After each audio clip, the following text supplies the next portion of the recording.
Hello, science students. This is Dr. B, and we're going to go over activity 3, interactions with the atmosphere, which is part of the module, What is the Future of Earth's Climate? And Hasbot is going to give us some hints on our reasoning. The sun, Earth's atmosphere, and other systems interact to create conditions favorable to our life on Earth. The model shows a simplified Earth system with land, atmosphere, and solar radiation. So here we go. Here's some land. Here's some carbon dioxide here. Here's the key. So the red represents heat, the green represents carbon dioxide, and the yellow arrows represent solar radiation or light from the sun.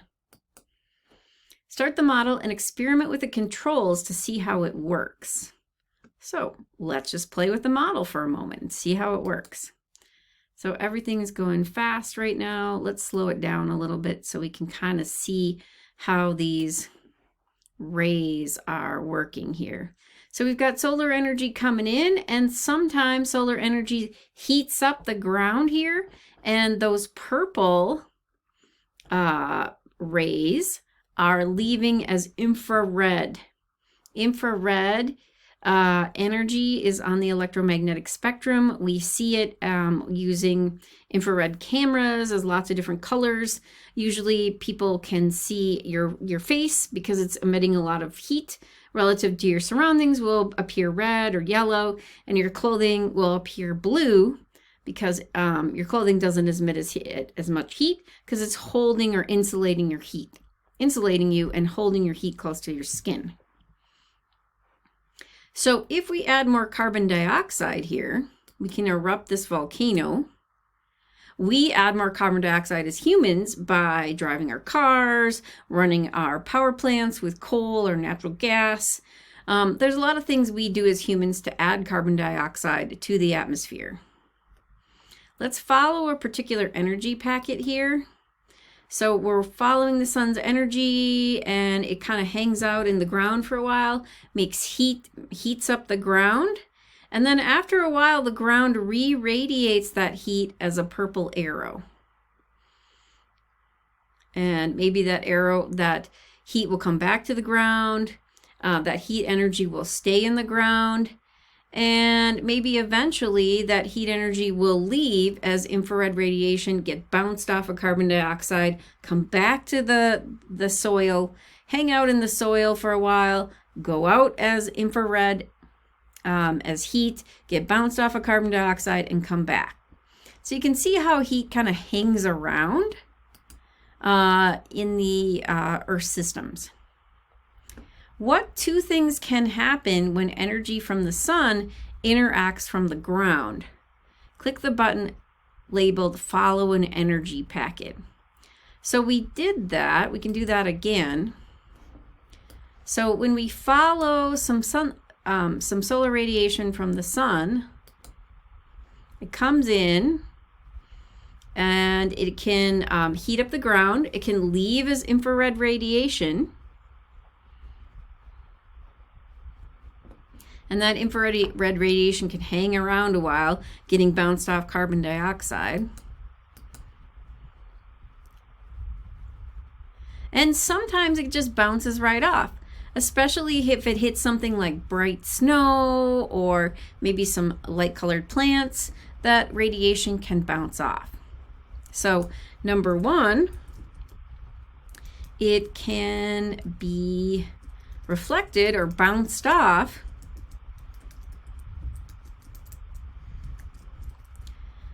surfaces on Earth.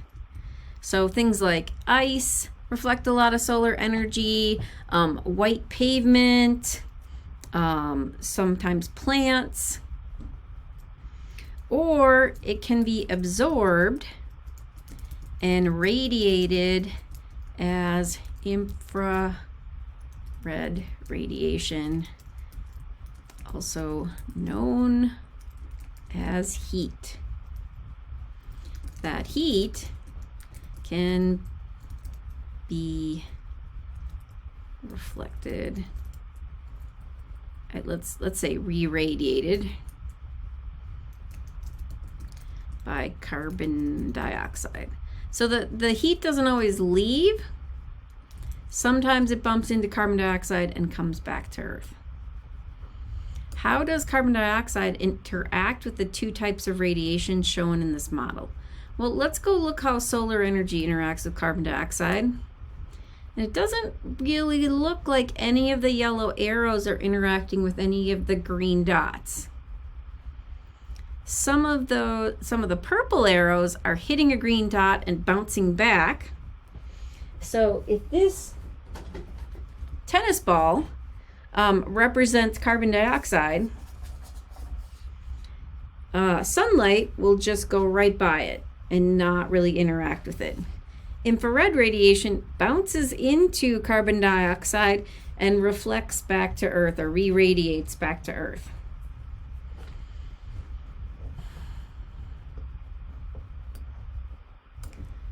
So let's just sort our answers. So sunlight or solar radiation does not interact with carbon dioxide. 2, infrared radiation can be re-radiated or bounce off carbon dioxide.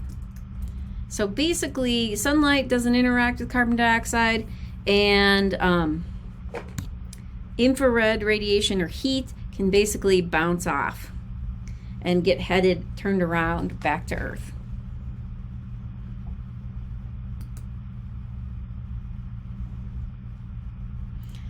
So if we adjust the level of the CO2 by using remove CO2 or erupt, we can add CO2 by erupting the volcano, or we can take it away with the remove CO2 button. We're going to explore the effect of carbon dioxide on the average global temperature. We can see the air temperature here with this red line. Use the CO2 in the atmosphere graph to see the level of carbon dioxide in the atmosphere. So we can use this graph to see the level of carbon dioxide in the atmosphere. Watch what happens to the temperature shown on the temperature change graph when the concentration of atmospheric carbon dioxide changes. So we're going to look at the relationship between this graph. When this green line goes up, what happens to this red line? When the green line goes down, when we take CO2 out of the atmosphere, what happens to the air temperature? Let's do some experimenting and see what we can find out here. So let's slow things down just a little bit so it's easier to see. Let's add some carbon dioxide. So you can see my carbon dioxide in the atmosphere went up.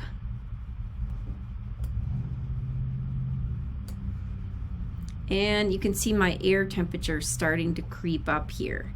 So I've added carbon dioxide by erupting this volcano. We also add carbon dioxide as humans by burning fossil fuels. Forest fires add carbon dioxide. There's a number of other factors that can affect carbon dioxide. So it's pretty clear that if we add a bunch of carbon dioxide, our air temperature goes up. Now, how about if we remove carbon dioxide? We can't do this in real life, but models are kind of handy for just doing what-if scenarios. What happens to our temperature? I'm going to remove the key here so we can see better.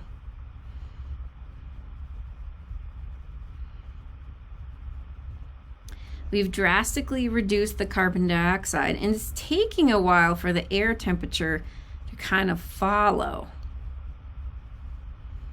It's not doing too much. We'll watch that for a while. How is carbon dioxide shown in the model? Well, if we look at the key, we know that carbon dioxide are the green dots. In this model, what is the behavior of CO2 molecules? CO2 molecules in this model, do they reflect the yellow arrows, reflect the purple arrows, or change to red dots when they hit the ground? So let's follow a CO2 molecule. So you can see if you're watching this molecule here, sometimes a purple arrow will hit it and turn around.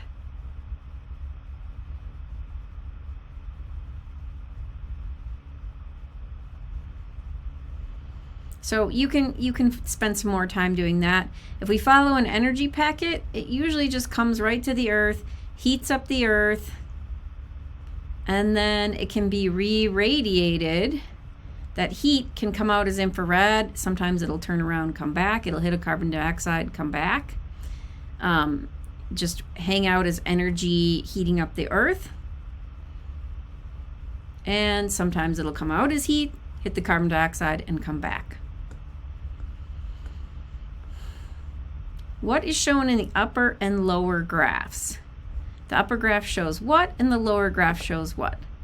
So the upper graph shows temperature change. Here's the key, there's the air temperature. And the lower graph shows CO2 concentration. It says CO2 in the atmosphere right there.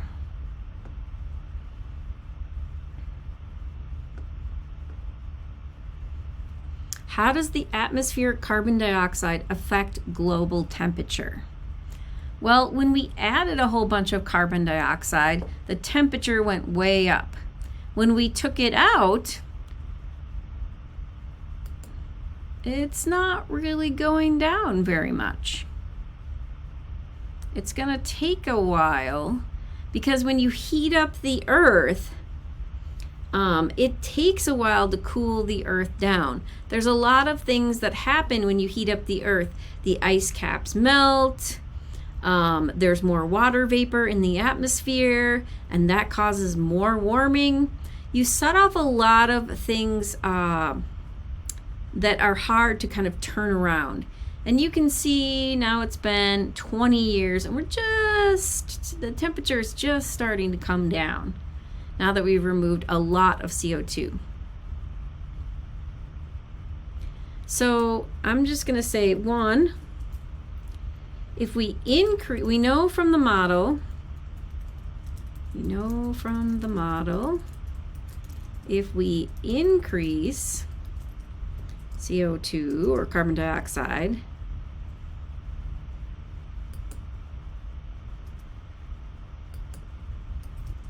the air temp increases. 2, if we decrease CO2 in the model,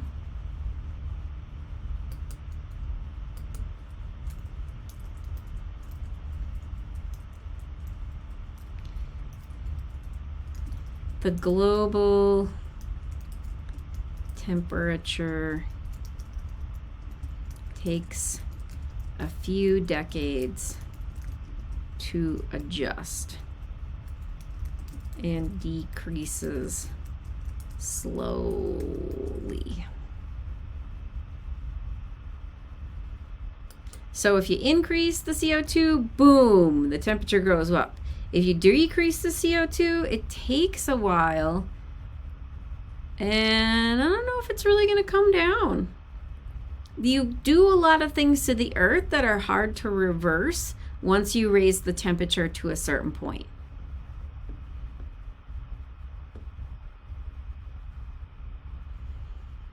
So what happens if you remove all the carbon dioxide from the atmosphere? Well, let's remove all the carbon dioxide and see what's happened.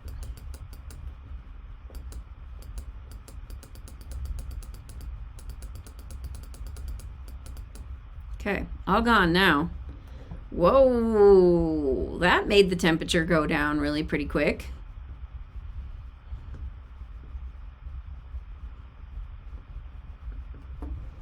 So it does decrease.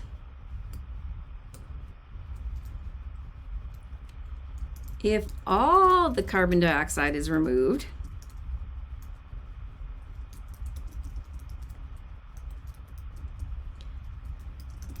there is nothing for the infrared radiation to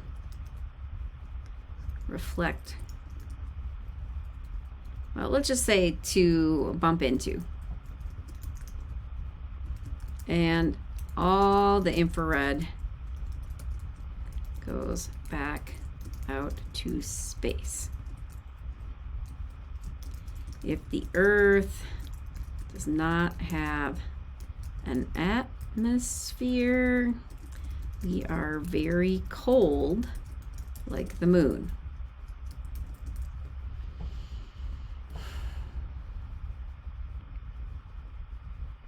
And this feedback here is, I just typed garbage when I was doing the lab myself, and it's going to give me this feedback.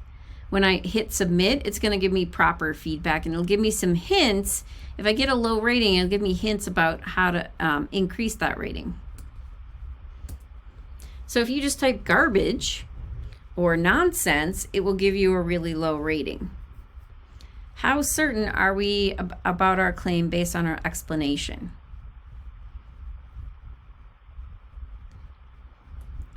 And it's asking us, what did we see in the model that influenced our certainty rating?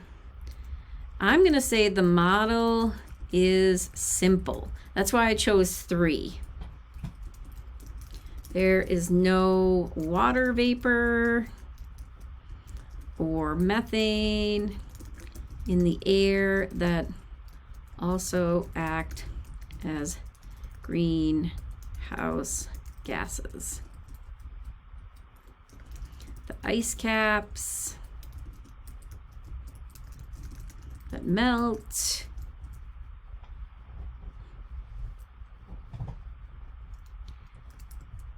and permafrost melting, fires due to drought are not included. And those are what happens when the planet warms, and we don't have those in our model. Let's say some positive things about the model. The model does show infrared radiation bouncing off carbon dioxide, which will not happen if there is no carbon dioxide.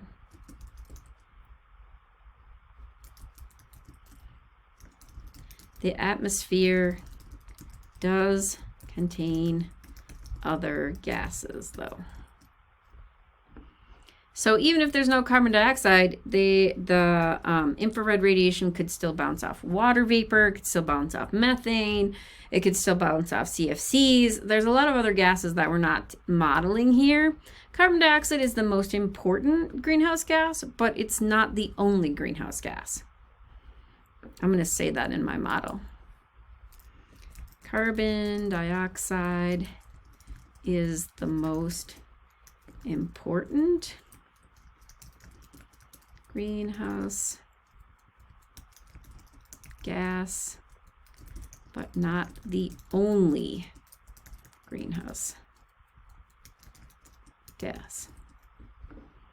So I'm going to resubmit, and we'll see how I did. Hasbot's going to grade my answer, and it'll give me some hints that I can resubmit and get a better grade, get a better score. Can you provide specific evidence from the model and graphs about how the temperature changes when CO2 is removed from the model? So when the CO2 went down to nothing, the temperature also crashed. So we could say that. When we removed all the carbon dioxide when do we do that? Looks like 2050 would be maybe 2058.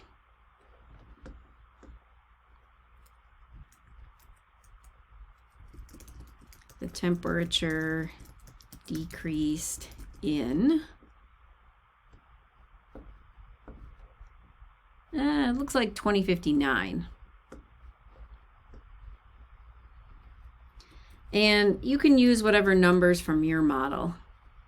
So don't use my numbers here, use yours. What did I get here?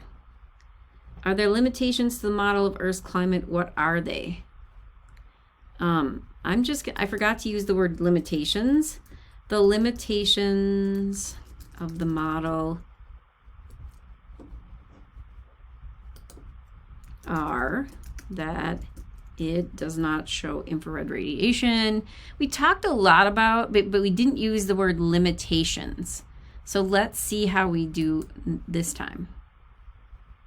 All right, we got a 6 there because we added some very specifics about what happened in the graphs. And we get a 4 here because we used the word limitations. And that's what they were looking for.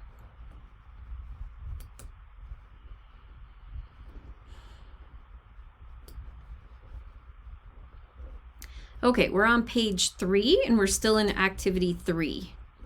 How does solar radiation interact with Earth and its atmosphere to cause global warming?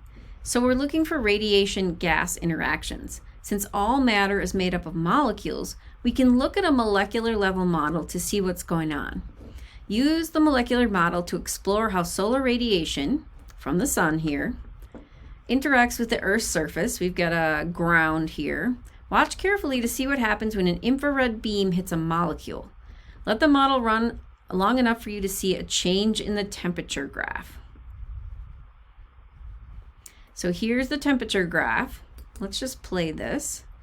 So here's some solar radiation. There's sunlight. That's kind of the wider beam here. And the infrared radiation is like the little curly cues right here. I'll stop this for a second. So this is the infrared radiation, and this is the sunlight.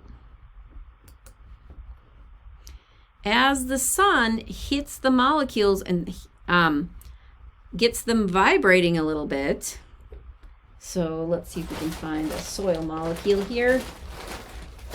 As the soil molecules start to vibrate, they emit infrared radiation, and you can see if we stop it here, these hot soil molecules are emitting the infrared radiation, and the temperature has gone up because it's absorbing, as the molecules heat up, they're emitting infrared radiation, and at the temperature is the average velocity of the molecules. So as the molecules start to move faster as they absorb the sun's energy, their temperature goes up, because by the definition of temperature, it's how fast the molecules are moving. Let's watch the sun on CO2.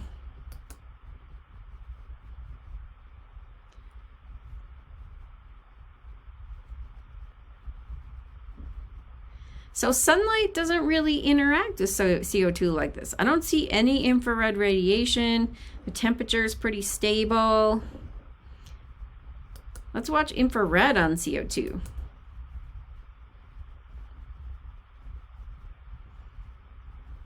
So we can slow this down a little bit.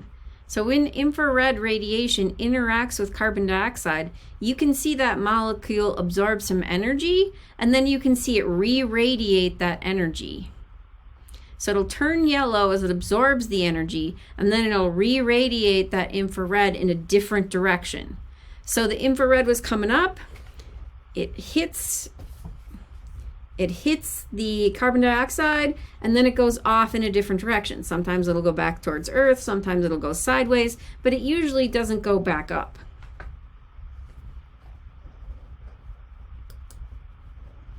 So here's the sun on the ground and CO2. So the soil is absorbing the sun's radiation. It's emitting infrared radiation. It's heating up. You can see the temperature starting to increase as the soil molecules move faster. Sometimes the infrared radiation leaves the soil and heats up the carbon dioxide, and then the carbon dioxide emits the infrared radiation off in a different direction. So it's pretty complex. I recommend watching it in slow motion and spend some time with this model before you start question 11, 12, and 13. We'll do those together in the second video. Thank you so much for watching. I'll see you in part 2.